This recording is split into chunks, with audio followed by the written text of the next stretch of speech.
রাজকীয় আদেশকে উপেক্ষা করে বেপরোয়া হয়ে উঠেছিল। এটা অমার্জনীয়। মাই লর্ড, বলছিলাম আমরা ওকে চোখের সামনে বড় হতে দেখেছি।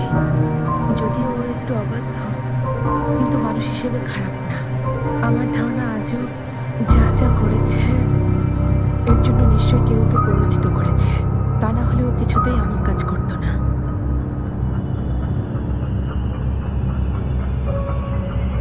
হ্যাঁ, তুমি ঠিকই বলেছ।